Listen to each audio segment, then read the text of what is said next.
Hello friend जुहार जय माँ समले आज आम प्रस्तुत कर माछ विहन एक रोल देखु मु गोटे लच्छा पराठा तैयारी कर नौची एबे तावारे पकई नौची एबे गोटे ହେଲା ପରେ ଆଉ ଗୋଟେ साइड को मु सेकी नौची एबे आमे एथिरे तेल देबा आपण तेल बा घिओ जोटा यूज करती सेटा एथिरे दे पारिबे।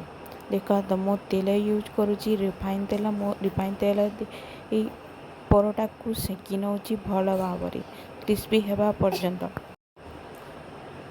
आमे एथिरे भल भाव आ गोटे साइड मध्य तेल पकाई को ओलटा पलटै नहीं क्रिस्पी हेबा पर्यंत को आमे तावारे सेकिबा। एबे मो गोटे अंडा नहीं अंडा को फटाई देखो तो ये तावारे पकाई नौची टिके अल्प टिके लुण रही एबे एथिरे आमे जो परोटाटी सेकी थिला से परोटा को एथिरे दे नबा बा कवर करी नबा।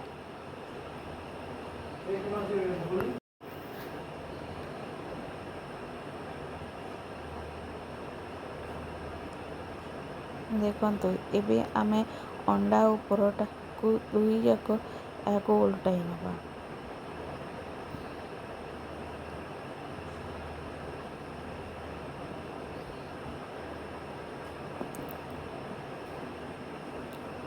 अंडा और परोटा को आमे भल भाव सेकी नबा तावारे।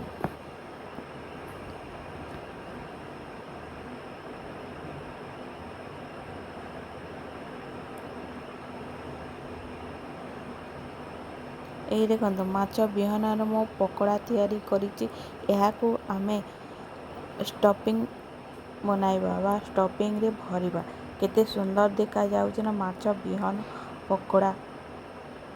देखो मो को छोट छोट पीस करी काटी नहीं आमे जो एक परोटा बनाई थिला मध्य देखंतु मो एथिरे रखि नौछि एबे आमे एथिरे माछ विहन पकोड़ा स्टफिंग रे दबा। देखा तो मुझे गोटे साइज को छोट छोट पीस कर काटी नहीं माछ विहन पकोड़ा को एथिरे आमे किछि पियाज लच्छा पियाज एथिरे देबा आपण जिते पियाज चाहिए सेते मध्य दे पारिबे। आपण बेसी पसंद बेसी दे पारिबे आपण को कम पसंद कम दे पारिबे। एबे आमे एथिरे मु गोटे फाड़ लेंबू चिपुड़ी नौछि टेस्ट पाई। एबे आमे एथिरे टमाटो केचप मध्य देबा स्वाद अनुसार आपण केचप दे पारिबे। मो एतिके मध्य देउछि और यहा को आमे राउंड करी नबा बा एमिति देखंतु एमिति करी राउंड करबा और गोटे पेपर गुड़ाई नबा।